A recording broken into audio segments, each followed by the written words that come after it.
Olá, tudo bem? Hoje nós vamos falar de Sabrina Gonzalez. É uma jovem de 33 anos que aos 9 anos começou um curso de pilotagem. 9 anos, tá? E hoje é reconhecida pela ciência como o novo Einstein. Ela não gosta muito desse título, mas, enfim, é uma mente brilhante. Nós vamos estudar nesse momento como que uma mente, uma criança de 9 anos que decide já pilotar um avião e fazer um curso de pilotagem, cria o seu próprio avião aos 14 anos. E ele carrega até duas pessoas e ele é comercializável hoje. Como que uma criança de 14 anos cria um avião? Aos 16 anos ela pilotava o avião dela para cima e para baixo. Como que uma criança de 16 anos, um adolescente, melhor dizendo, 16 anos, pilota um avião? Por que que uma pessoa nasce com o cérebro já desenvolvido? Será que existe um cérebro já desenvolvido, né? Será que existe um supercérebro?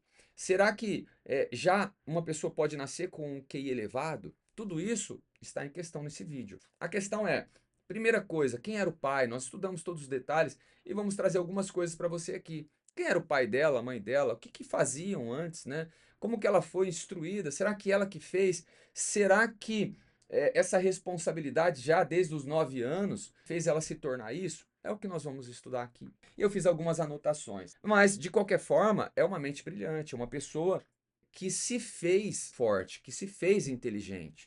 Tudo é muito pessoal. Quando a gente fala de pessoal, a gente está falando de uma alma determinada, de uma alma consciente e pronta para avançar. Eu imagino que o ambiente que o pai dela vivia era um ambiente em que tudo ali era propício a isso. E aí nós vamos falar um pouquinho do pai dela, mas antes, ó, ela passou no MIT com nota 5, nota máxima.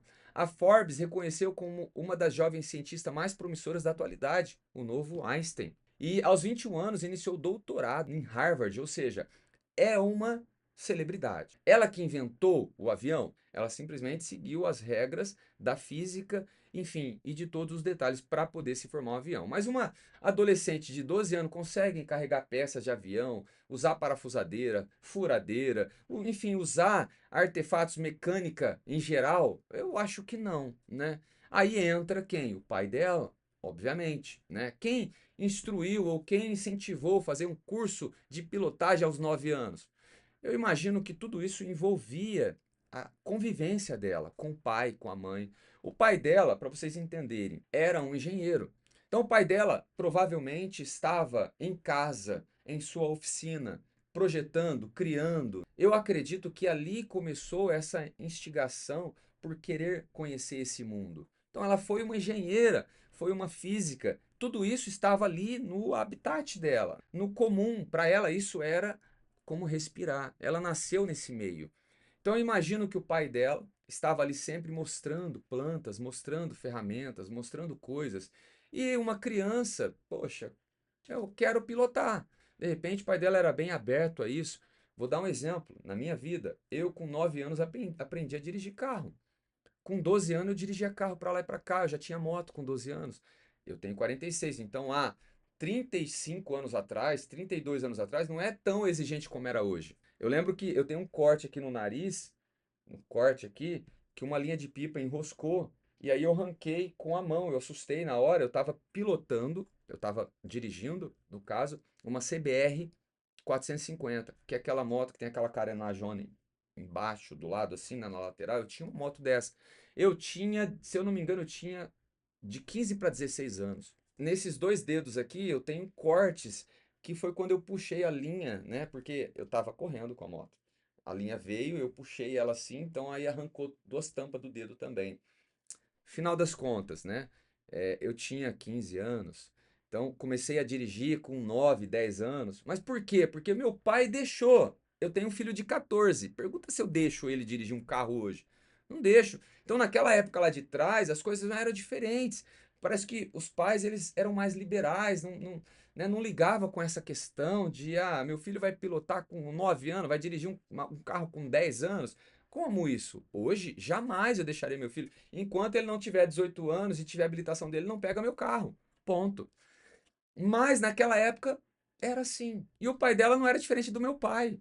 Então imagino que você também, né, dependendo da sua idade, possa ter um pai que também teve algumas enfim, aberturas lá atrás com você, etc. Então imagina, ó, o pai deixou a menina pilotar, incentivou a pilotar com 9 anos, já ajudou ela a construir um avião e etc. Veio o título de construtora. Poxa, a jovem, enfim, que criou o seu primeiro avião. Pô, peraí.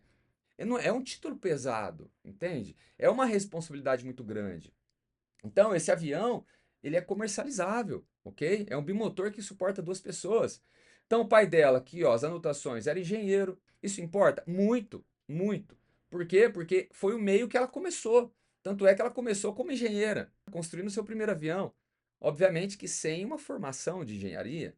Então ela cresceu num ambiente onde a engenharia era normal, tá? As ferramentas eram normais, projetos eram normais, ciência era estimulada, física era estimulada, e a curiosidade de uma criança? Poxa, está lá nas alturas. O cérebro é como uma esponjinha. Só que aí vem toda a responsabilidade depois dos títulos, reconhecimentos, etc. Porque aos 12 anos elas não estavam brincando de boneca, né? Ela não estava com as amiguinhas e etc, né? Porque o desenvolvimento cognitivo não é padronizado, não é algo que, né, uma pessoa é de um jeito, outra pessoa é de outro.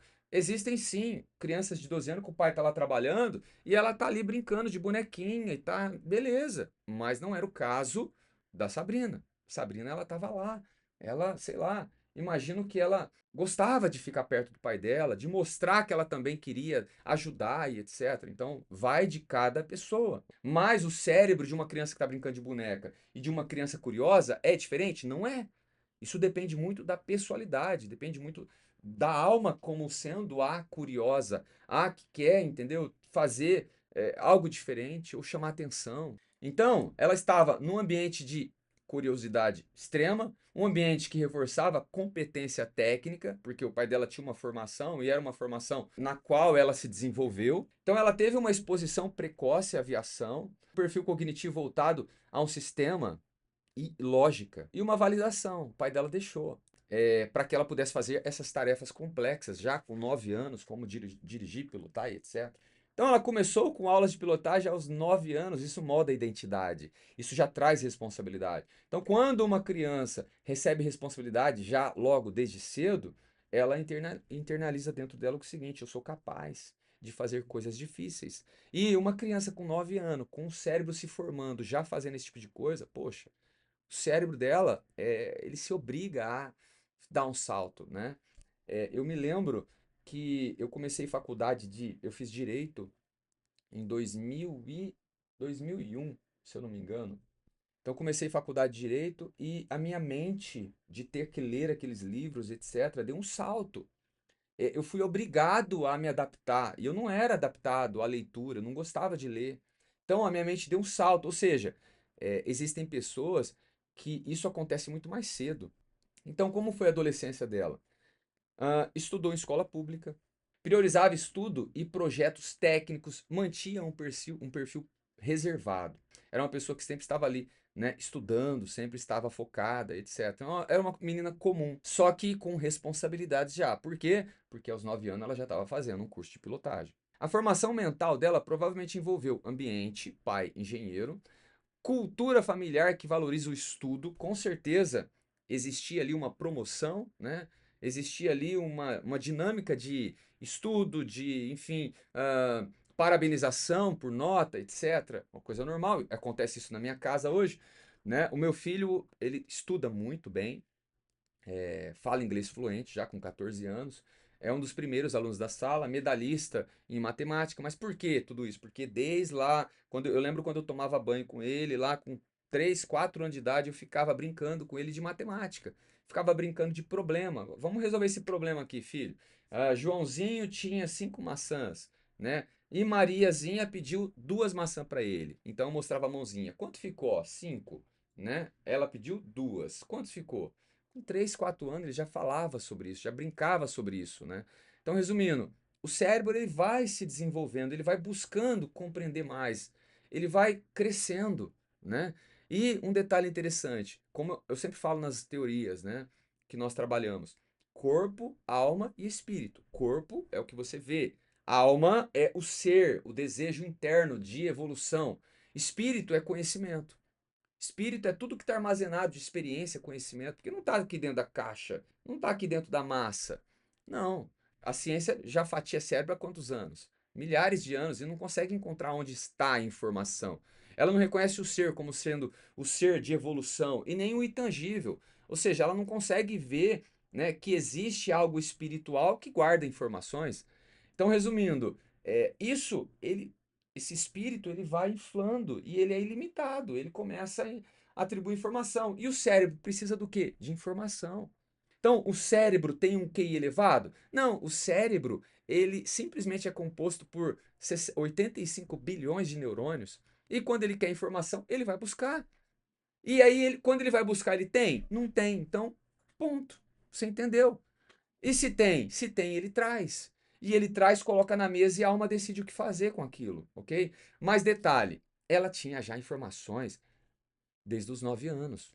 Então ela teve que estudar pilotagem de avião com 9 anos. Então ela já tinha muito. Então isso é também parte da cultura familiar, da liberdade familiar, da liberdade que o pai dela dava para ela. Então, forte raciocínio abstrato, alta tolerância à frustração. Você acha que uma criança de 9 anos que estava aprendendo a pilotar não teve nenhuma frustração nesse meio, né? Não teve nenhum impasse, né? Você imagina que ela não teve nenhum medo. Ela teve que enfrentar tudo. 9 anos de idade enfrentando medo, enfrentando altura, enfrentando um problema técnico, enfrentando várias coisas. Então, ela teve tolerância já desde cedo a isso. Quando você fala assim, eu quero ser rico, eu quero prosperar, eu quero vencer na vida, você tem que ter tolerância à frustração.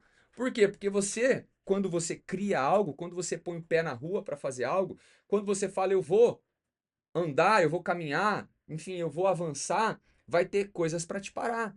Você vai ser frustrado. Agora, existem pessoas que não querem passar por isso. Eu só quero, né, um emprego registrado, uma CLT, meu patrão que se exploda. Tipo, eu quero só fazer aquilo que eu fui designado, quero chegar em casa e quero ficar tranquilo. Existem pessoas assim, há algum problema nisso? Nenhum. Nenhum problema. Mas existem pessoas que elas querem passar pela frustração. Elas querem poder, sabe, desenvolver, elas querem poder aprender com o problema. Então, resumindo, essa pessoa aqui, que aos 9 anos já começou, foi assim. Então, um reforço comportamental, sucesso inicial, a construção do avião, reconhecimentos acadêmicos, isso daqui trazia responsabilidade. A entrada no MIT, cara, com nota 5. Validação por mentores. Ou seja, ela estava sempre sendo assistida, porque era uma mente brilhante. Era uma mente que se tornou brilhante, não que era brilhante. Mas vem cá, hoje eu com 20, 30, 40 anos posso ser alguém nesse nível? Pode, porque a ciência já descobriu. E isso é uma coisa, como eu sempre falo sobre a neuroteologia, é uma das minhas áreas preferidas, né? Lá na Bíblia está escrito assim, ó, renovai-vos pelo poder de sua mente. Ou seja, o que é mente? Mente é aquilo que você cria com seu cérebro e a intenção da sua alma. Mente é você cru. Mente é a sua personalidade formada, não é? Ou seja, você tem poder de renovação quando você renova hábitos, quando você cria bons costumes, rotinas saudáveis. Tudo isso faz você se tornar uma pessoa diferente. Agora, quanto tempo vai levar? O quanto tempo você vai demorar para colocar informações para dentro? Quanto que você quer estudar? O que você quer colocar para dentro de você? Então, quer dizer, quanto mais informações, quanto mais estudar, quanto mais, enfim, criar bons hábitos, quanto mais coisas boas, quanto mais experiências você passar, mais você vai ter conteúdo para desenvolver neuroplasticidade, ideias, neurônios se comunicando com neurônios, ideias se fundindo com outras ideias e criando novidades. Mas você quer passar pela dificuldade, pela frustração, porque é isso que muda você. Às vezes a pessoa fala assim, ó, o que eu posso fazer para ganhar dinheiro? Ela tá lá no emprego dela, tal, mas ela tá pensando, o que eu posso fazer para ganhar dinheiro? Então, na hora vaga dela, ela começa a criar um produto, ela pega um produto que ela sabe que está sendo vendido, mas esse produto aqui está saturado, porque muita gente vende. Se muita gente vende, significa que muita gente compra. Mas você, com uma mente diferente do outro, vai vender mais que o outro, porque você se especializou nisso. Aí você foi lá e estudou o método Pastor, você foi lá e estudou o método Spin Selling. O que é isso, Fernando? Pô, são métodos de venda, né? Você sabe que vender não é só chegar, oi, você quer uma coxinha? Não. Você vai falar, pô, olha, essa coxinha é a melhor coxinha, o queijo derrete na boca, macia, uma delícia. E a pessoa já vai se sentir comendo a coxinha, porque você despertou desejo nela. Então, existem métodos que você desperta desejo, outros métodos você desperta desejo e problema e solução ao mesmo tempo. Ou seja, você precisa começar a querer ser melhor em vendas do que o outro, porque assim você vai vender mais que o outro. Então, você pensou, entendeu, criou algo e está vendendo. Você já partiu para criar um extra. Daqui a pouco o teu extra está sendo maior do que o teu salário. Daqui a pouco o teu extra se transformou numa microempresa. Daqui a pouco você já tem uma pessoa gerenciando essa empresa. Você otorgou ali para um gerente e você já está criando outro projeto. E é assim, tá? É assim. É possível? Claro que é possível. Agora, o quanto você quer ser frustrado? O quanto você aceita perder? Porque no começo existe perda. No começo é como se você tivesse, como que eu posso dizer, empenhando a sua vida em troco de uma tentativa. Existem pessoas que não querem empenhar a vida dela a troco de uma tentativa. Existem pessoas que correm, né? Até de pegar uma mesa, até de pegar uma cadeira. A hora que precisa organizar lá um galpão, uma reunião vai ter, e precisa pegar as cadeiras, né?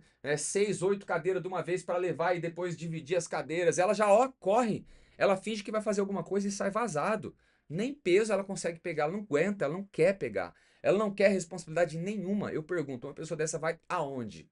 Então, como eu sempre falo, né? Quando a gente vai fazer um churrasquinho, tem aquelas pessoas que são muito voltadas a ajudar.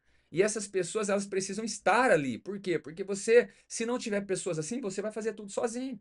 Dá para entender? E essas pessoas geralmente são pessoas que sempre estão crescendo, porque elas sempre estão dispostas, elas sempre estão querendo ajudar o próximo. Tudo isso envolve próximo, tudo isso envolve pessoas.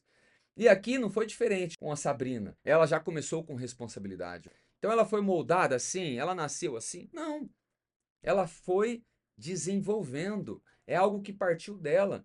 E é algo que pode partir de qualquer pessoa consciente. Qual que é a diferença de uma pessoa de 9 anos que decide ser consciente e de uma pessoa de 20, de 30, de 40 anos que ainda não entendeu que ela precisa estar consciente? É desenvolver a alma dela.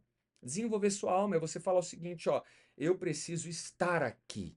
Eu preciso sentir o momento, eu preciso iniciar a minha vida.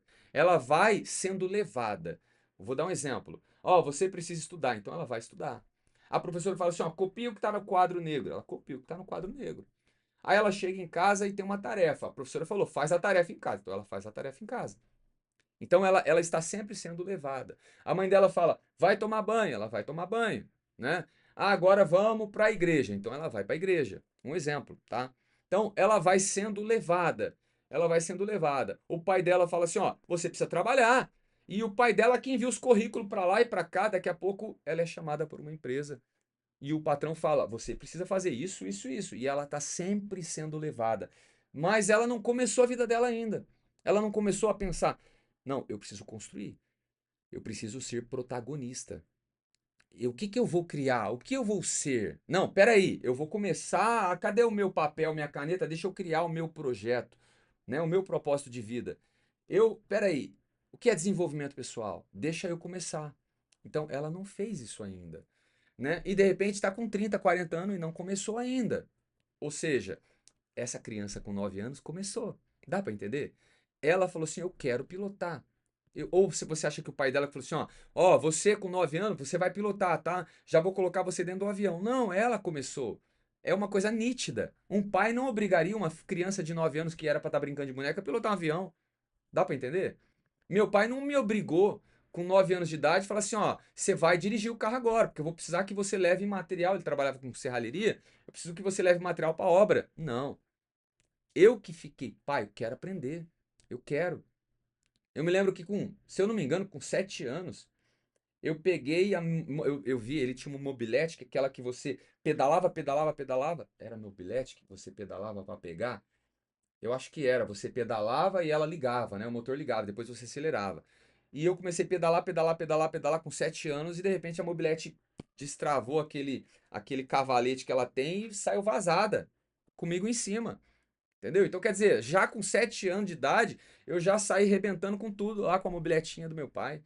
Então, resumindo, quem era a pessoa que estava querendo fazer algo? Tudo bem, existem coisas que são criatividade, existe. Existem coisas que são curiosidade, existe. Nesse momento, para mim, ali era curiosidade. Eu simplesmente quis ali fazer o que meu pai fazia. Mas a questão é, quando que um ser humano começa de verdade? É quando ele entende que a alma dele gera consciente. A alma dele gera história, tá? A alma dele que escreve no espírito, né? Ou popularmente no subconsciente, ok? Bom, ela nasceu assim? Nenhum dos dois isoladamente, nem foi moldada e nem nasceu assim, ok? O que existe é uma combinação de predisposição cognitiva, um acordar, né? Tipo assim, eu quero ser alguma coisa, eu quero ser alguém. Ela nasceu sim com um cérebro perfeito, assim como todos que estão assistindo esse vídeo também tem um cérebro perfeito, e obviamente que ao longo do tempo ele se tornou elevado, né? Ela passou a ter um EQI elevado porque ela passou a ter informações. Pensa você, vamos lá. Você vai fazer uma prova de teste de QI. Legal. Você não conhece nenhuma das questões envolvidas ali. Eu pergunto, você vai ter sucesso nessa prova? Hã? Uma pessoa que passou com nota 5 no MIT, lá tinha perguntas de todo tipo, física e etc, química, ah, matemática, história, eu não sei como que funciona lá uma prova do MIT, mas tinha pergunta de todo tipo. Se tivesse perguntas ali nas quais ela não saberia a resposta, ela responderia certo? Tudo isso é uma questão de pensamento. Vamos explorar a nossa mente. Como que um QI se torna elevado? Com informações, com conhecimento. Ah, mas existem cálculos, ou existem perguntas que são métricas, cálculos, etc. Aí a pessoa tem que raciocinar. Tudo bem, mas aí eu volto no exemplo lá que eu dei do meu filho, que com 4 anos lá no chuveiro eu brincava com ele, com mais um é dois, Joaninha deu 5 maçãs, Joãozinho pegou 3 e dá para entender? Ou seja, você começa a entender as coisas desde o começo. Existem pessoas que falam assim, eu sou péssimo em matemática, mas ela não aprendeu ainda multiplicar. Ela pulou essa aula. Se ela pulou essa aula, ela não consegue entender muitas outras coisas depois. Dá para entender? Ela vai pular muitas coisas, ela vai conseguir compreender matemática quando ela voltar lá no começo.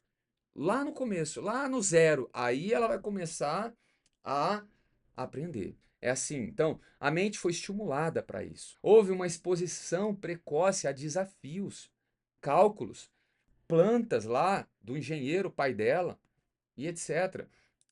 Ausência de distrações. Dá para entender? Será que ela tinha boneca? Se tinha, não brincava. Ou seja, não teve distração. Desde a criança que ela era, não teve distração. E disciplina. Porque ao longo do tempo, ela foi sendo cobrada e cada dia mais cobrada. Ela teve talento, é um dom. Olha, a pessoa pode nascer com certas predisposições para algumas coisas. Mas se ela não tem o ambiente certo, ela não tem as influências certas, ela não tem a pessoa certa do lado dela, nada vai acontecer, ok? De repente ela nem sabe que ela tem algumas facilidades, né?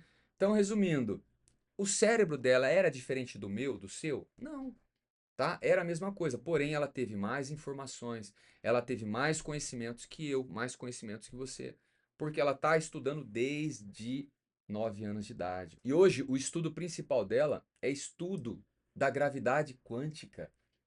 Física quântica é uma das matérias principais dela. E holografia celeste. O que significa isso? Isaac Newton, ele criou a lei da gravidade. Os cálculos que ele criou acabou colapsando em velocidade da luz, em outras coisas maiores. Aí veio Einstein e criou a lei da relatividade, ou melhor, a relatividade. Criou o espaço-tempo. Ele percebeu, Newton, espaço e tempo para ele eram coisas distintas, separadas. Einstein, ele percebeu que espaço-tempo era uma coisa só. Tanto é que hoje existe espaço-tempo, a quarta dimensão, né? E aí Einstein percebeu que a gravidade não era uma força que puxava para o centro simplesmente, que gravidade era uma curvatura no espaço-tempo. Imagina que o espaço é algo muito grande, mas que existe uma força, uma influência no que está no centro dele. Então, se existe ali uma massa, se existe ali uma estrela, o planeta Terra está no centro dele, então cria uma curvatura. Essa curvatura que gera a gravidade. Só que essa moça aqui, né, a Sabrina agora, ela está estudando holografia celeste por quê? Porque algumas coisas ainda colapsam. Então veio Newton, criou uma quantidade de cálculos, Einstein veio, fechou, ou seja, quase fechou esses cálculos, só que os cálculos de Einstein ainda colapsa quando chega na física quântica, quando chega na gravidade quântica. Ou seja, o buraco negro na conta de Einstein, né? Lá o ponto central do buraco negro é como se tivesse uma massa zero, só que com uma curvatura infinita e com uma gravidade infinita, né? Uma força extrema. Aí a física colapsa ali.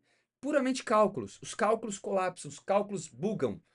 E aí eles percebem na cabeça, né, do cientista que calcula, que usa essas métricas, eles percebem que quando uma estrela, por exemplo, que está viva, só para você entender, não existe estrela pequenininha, tá? Todas as estrelas são maiores que a Terra. Quando você vê um pontinho brilhando lá no céu, aquele pontinho é maior que a Terra, só que ele está muito distante.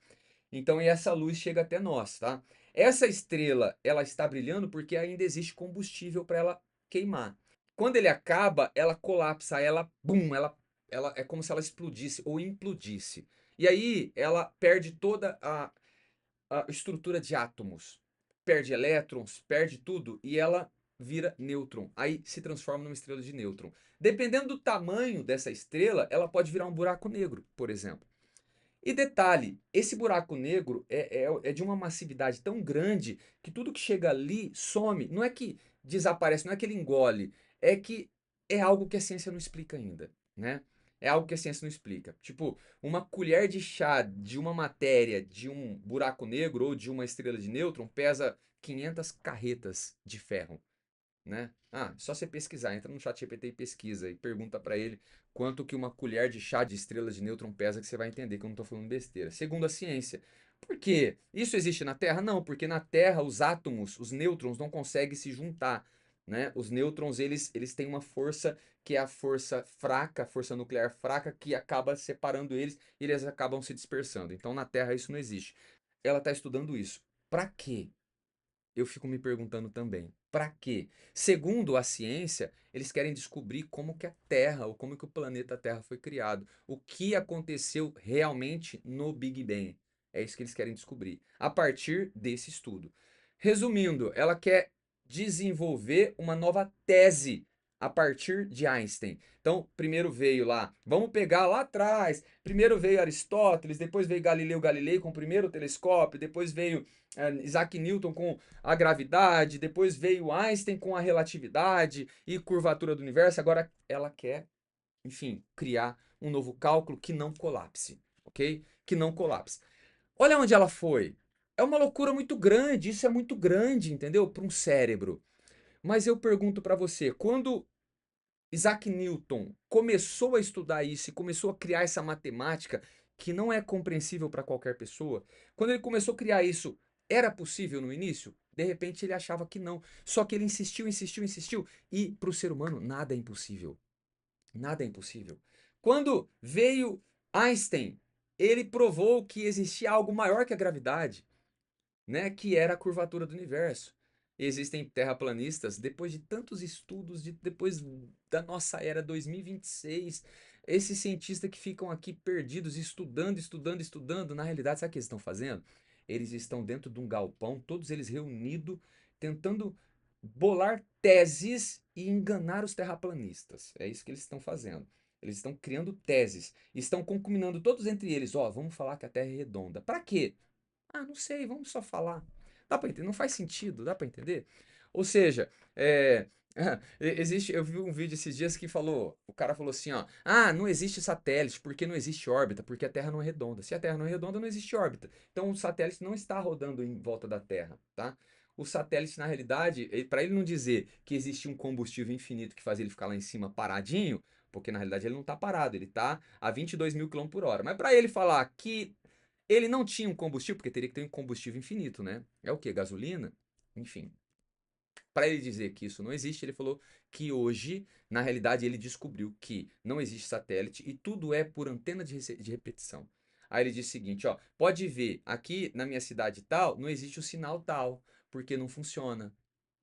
Ou seja, ele falou assim, ó, não tem uma antena perto. Mas olha, eu já viajei várias vezes e quando o sinal de internet some, né, e fica lá off, o GPS continua funcionando. Ele só não mostra a quantidade de quilômetros que falta para chegar porque ele precisa da internet para calcular. Mas ele mostra onde eu tenho que virar, ele mostra qual caminho que eu tenho que fazer. Ele continua funcionando porque é via satélite. Quando volta a internet, aí os cálculos voltam. De repente, um recálculo de rota, etc. Agora, como se é a mesma antena que transmite o sinal da internet, como que o GPS continua funcionando? Então, essas coisas eles não explicam, e muitas outras coisas eles não explicam, mas para pessoas leigas que não estudaram e que não estão estudando, que não estão buscando informações, acredita, porque é mais fácil acreditar em teses fáceis do que acreditar naquilo que realmente compensa acreditar, que é a verdade, né? Mas enfim, aí vem com teses bíblicas. Eu vi um outro terraplanista falando de teses bíblicas. E as passagens que ele pegava, eu pegava na Bíblia e via lá e não tinha nada a ver. Mas enfim, seguindo a ciência aqui, né? Tudo isso aconteceu na vida de Sabrina. E hoje ela estuda uma das coisas mais difíceis, né, que existe, que é explicar o universo. Então ela está estudando holograma, holograma celeste, holografia celeste, que é algo maior do que as informações que as estrelas trazem para a gente através da luz delas. Existem equipamentos que custam bilhões, caríssimos, que estuda luz, né? Por que estuda luz? Porque luz não é simplesmente algo simples. Luz carrega dados, luz carrega informação, tá? Para você entender, em 2017, quando descobriram a quilonova, o colapso, né, de duas estrelas de nêutron, e na qual comprovaram aquilo que a ciência já desconfiava, que quando duas estrelas de nêutron se colapsam, gera ouro, né? Isso aconteceu em 2017. Quando a ciência conseguiu detectar essas luzes e essas informações que foram traduzidas pelos equipamentos e conseguiu montar tudo isso, já tinha acontecido há 1,5 milhão de anos atrás. Porque isso está a 1,5 milhão de anos-luz de distância. Isso é ciência, né? Isso é ciência. Mas, eu não acredito nisso. Mas por que que eles gastam bilhões? A NASA vale quase trilhões de equipamentos e de galpões. Então, quer dizer, tudo isso é muito grande. Eu sei, é difícil de compreender, tá? Às vezes eu fico louco também com essas coisas, mas é ciência. E a ciência está explicando dessa forma porque ela tem milhares de anos de estudo, ok? Não foi hoje, tá? E outra coisa, ela não conseguiu reunir durante desses milhares de anos de estudo todas as pessoas para dizer todas as mesmas coisas. Ah, o sistema planetário não é uma moeda, né? Tipo assim, a Terra é uma moeda, né? Então, poxa. Bom, então, vamos lá, para continuação aqui, finalização. Ela é realmente o novo Einstein? Não. O Einstein era o Einstein? Era, porque ele chamava Einstein. Mas ele era uma estrela brilhante, inclusive, se eu não me engano, tem o cérebro de Einstein até hoje, né? Mas ele era essa pessoa. Ele era, por quê? Porque ele buscou informações, porque ele trouxe informações, porque aconteceu neurogênese, neuroplasticidade, aconteceu algo grande que foi o próprio Criador falando para ele aquilo que ele queria ouvir, aquilo que ele estava pesquisando, aquilo que ele estava buscando. É por isso que o ser humano não tem limite. O que você quer? Até onde você quer chegar? Hã? Tem alguma tese, alguma coisa que você está hoje criando, batendo? Você está batendo em cima de algo hoje, nesse momento? Porque se você tiver, você vai alcançar. Não tem nada que o ser humano não consiga alcançar. É assim que funciona. Esse tipo de rótulo é jornalístico, obviamente, né? Ela trabalha em gravidade quântica, simetrias assintóticas, holografia celeste, que é o estudo do universo, mas não com as informações que a luz traz. Sabe essas informações? Por exemplo, quando você conecta o Wi-Fi, eu estou conectado no Wi-Fi aqui, ó. Essa luz que o aparelho manda para cá, que é dados, ela gera informações nessas ondas de luz, que é o Wi-Fi. As ondas de luz do micro-ondas, ele agita as partículas, os elétrons, por exemplo, da água que está na comida, e ele esquenta, ela agita esses elétrons, e ela esquenta. Tudo isso é luz, tudo isso foi desenvolvido, tá, pela ciência a partir de estudar o universo. Mas ela não quer só isso. Ela quer estudar o que está na borda do universo. Ela quer estudar pós-evento. Dá para entender? Tipo assim, é uma coisa muito complexa, muito complexa. Eu ainda não entendi como funciona tudo isso. E a estrutura matemática do espaço-tempo, ela quer desmistificar a estrutura matemática do espaço-tempo. Não sei se você ouviu falar recentemente da descoberta da laminina, né? A cientista brasileira, ela conseguiu juntar várias lamininas, né? De uma forma mais eficaz. E ela chama isso de polilaminina. Polilaminina. Como que ela conseguiu juntar? Com o pH certo, a temperatura certa e com os estudos que duraram 20 anos. Veja bem, no final das contas, ela percebeu que coisas simples que conseguiam fazer com que isso realmente funcionasse. Aí eu pergunto, por que que ela insistiu tantos anos? Por que que ela ficou ali, ó, vai dar certo, e testou em rato, e testou em cachorro, fez cachorro paralítico andar, e vai. Por quê? Porque o ser humano não tem limite. Porque é aí que entra a ideia do ser humano de evolução. Mas isso nasce do nada? Não, isso nasce de uma conexão. Primeiro de conhecimento, obviamente, né? Porque ela precisa ter as ferramentas ideais para que o criador possa usá-la. Segundo, a conexão com ele. Mesmo que ela seja incrédula, mesmo que ela não creia em Deus, mesmo que seja um ateu, ainda assim a insistência dela em gerar algo para a sociedade, para o mundo, faz ela ter conexão direta, porque é uma lei natural. É uma lei natural, ela foi colocada aqui para existir não para crer em Deus. Ela foi colocada aqui para existir nesse planeta porque é a espécie humana que está aqui. Na realidade, nós fomos criados aqui independente se nós vamos crer ou não em alguma coisa. Entende? Ou seja, a partir daqui entra a lei do universo. Não entra a birrinha de Deus. Ah, não está crendo em mim, não vou ajudar não. Não. Entra o poder, entende? O poder da criação. E aí você fala assim: ah, mas é, esse papo espiritual não tem nada a ver com a ciência. Mas você acha que a ciência nasce da onde? Você acha que um hormônio, por exemplo, secretado pelo cérebro, nasce de que intenção? Do nada? Nasce do ser. Isso nasce do interno do ser, nasce da alma. Se não tiver uma ação espiritual, não gera nada material. Ou seja, na minha concepção, praticamente o que é quântico é quase que espiritual. Ou é espiritual, né? Enfim, vamos lá, partir para a próxima aqui. O que realmente diferencia Sabrina? Não é só inteligência, tá? Porque inteligência é algo que depende de conhecimento, né? Mas é a exposição precoce à complexidade, muitas coisas complexas, tá? Fez com que ela fosse exposta muito cedo, entende? Disciplina também, foco também. Ambiente técnico, ela tinha um mentor, pai dela, pronto ali à disposição dela. Identidade construída em torno de competência. Ela também foi competência. Com 12 anos, ela não pensava como uma criança comum, porque já estava sendo tratada como alguém capaz de responsabilidade, de ter responsabilidade técnicas, entende? Então, tipo assim, com 12 anos, ela já pilotava. Então, com 12 anos, ela já queria saber por que que o avião subia. Com 12 anos, ela já estava definida a fazer o próprio avião dela. Dá para entender?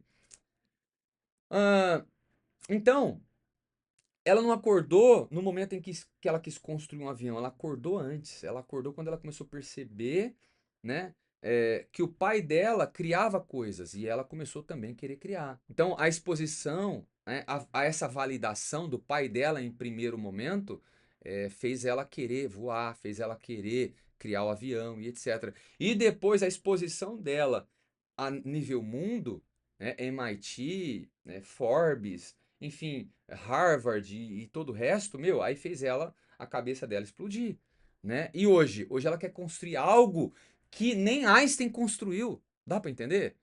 Ela quer criar a resposta do colapso entre relatividade e quântico. Dá para entender? É algo muito grande, entende? Então ela vai chegar lá? Eu acredito que sim.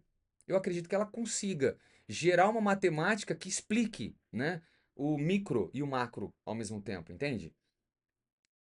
Bom, enfim, pessoal, praticamente a ideia é essa, é fazer você compreender que um cérebro, ele não nasce grande, até porque o cérebro é apenas uma máquina, ok? Uma máquina, tá? É uma máquina que gera informações, é uma máquina que gera medo, é uma máquina que gera frustrações, é uma máquina que gera soluções, é uma máquina que gera o emotivo, né? que gera o amor, que gera a raiva. É uma máquina que faz tudo, tá? É uma máquina que pensa. É uma máquina que movimenta o seu corpo. É uma máquina que faz tudo. Os neurônios que você tem aqui no cerebelo, no cérebro, etc. Tem neurônio que ele tem um oxônio que desce até a medula, até a coluna. Tem neurônio que tem uma perninha que tem 1 metro de tamanho. Mas nós temos 85 bilhões de neurônios. E cada dia pode nascer mais neurônios. No sistema límbico, que é onde você percebe o que é novo e o que é velho, é onde que você une as coisas, ali no sistema límbico nascem neurônios. É a neurogênese. E são esses neurônios que geram novos hábitos. Ou seja, muita coisa que a ciência descreve hoje, ou descobriu hoje, é o que já está na Bíblia de forma, em uma linguagem muito simples. Mas tudo isso prova a grandeza do que nós somos. Nós somos simples, pequenos, mas ao mesmo tempo a nossa complexidade de existir, de pensar, é muito grande. É algo muito grande. Então ela nasceu com um cérebro diferente? Não! Ela nasceu com um cérebro igual o meu e o seu. O que é diferente? A sede da alma dela é diferente. Entende? A sede da alma dela e a quantidade de informações que ela tem no cérebro. Isso é diferente, ok? Isso é o que diferencia. Dá para entender? Aí a pergunta que eu faço para você: e você tem as condições que ela tem? Não, se eu não tenho, eu não tenho, porque ela tem informações no subconsciente, ou melhor, no espírito, que nós não temos. Dá para entender? Resumindo, qual que é a ideia? A ideia é você buscar conhecimento. A ideia é você estudar. A ideia é você ler, né? Ah, ler um romance funciona? Funciona, porque vai habilitar o seu cérebro a conhecer pessoas, coisas, né? Obviamente que quanto mais você estuda, mais você vai chegar lá. Quanto mais você estuda, mais você vai ter neuroplasticidade. Quanto mais você estuda, mais você vai ser uma pessoa rápida em pensar, em criar. Por quê? Porque você tem informações de sobra para o seu cérebro buscar, ok? É isso. Então, esse novo Einstein, né? Ou seja, Sabrina Gonzalez Pasterk, ela é o novo Einstein? Não, ela é a Sabrina. Só que é a Sabrina com mais conteúdo do que Einstein. Você imagina, naquela época o que Einstein tinha é uma coisa. Hoje o que Einstein tem, ou seja, o que que Sabrina tem? Muitas outras coisas, muito mais informações, muito mais poder nas mãos para avançar ainda mais, né? Então ela é o novo Einstein? Não, ela é a Sabrina, só que com potencial de um Einstein, ok? Ou maior que ele, tá? Esse é o meu pensamento, ok? Tá certo? Pessoal, é isso o vídeo. Eu espero que não tenha ficado muito confuso. Eu entrei em vários assuntos aqui, mas é muito legal quando você começa a estudar sobre a grandeza, né, que foi descoberta pela ciência, etc. Eu sei que eu entrei em alguns assuntos, desculpa, né, se eu ofendi alguém aí, mas enfim, nós precisamos estudar. Nós precisamos quebrar aquele orgulho, né, como eu falei do terraplanista, estou falando sobre isso agora. Quebrar aquele orgulho de que, eu vou defender isso até o fim. Cara, não tem o que explicar. Não tem como você chegar a explicar coisas que a ciência já prova, entende? E detalhe, se você continuar insistindo nisso, as pessoas que estão lá na frente, elas vão nem olhar para trás, não vão nem olhar para você. É isso que você quer? Ser ignorado, né? Óbvio, você vai achar um monte de seguidor. De repente, o objetivo do terraplanista é esse, achar seguidores. Não sei. De repente, o objetivo é esse. E vai achar, porque são muitas pessoas que não querem estudar e querem ficar, né, de rebarba, de o que que é? É isso? Então tá bom. Gostei de você, gostei da forma de você falar, gostei da tua intrepidez, vou seguir você e a partir de hoje eu também sou isso. Pronto, né? Mas enfim, espero que o vídeo tenha explicado. Eu gosto muito de pessoas assim que estudam bastante, que crescem, porque é a partir dela que nós também crescemos, né? Então ela foi influenciada por outras pessoas, nós somos influenciados por ela, outros vão ser influenciados por nós e é assim que a humanidade é, né? É um é um tipo de, como que eu posso falar? É um tipo de intimidade humana, né? Então, essa relação entre um e outro que faz a gente ser humano, né? E isso está acabando. Então, a gente tem que tomar cuidado e tem que aproveitar ao máximo hoje ainda, tá bom? Um abraço a todos.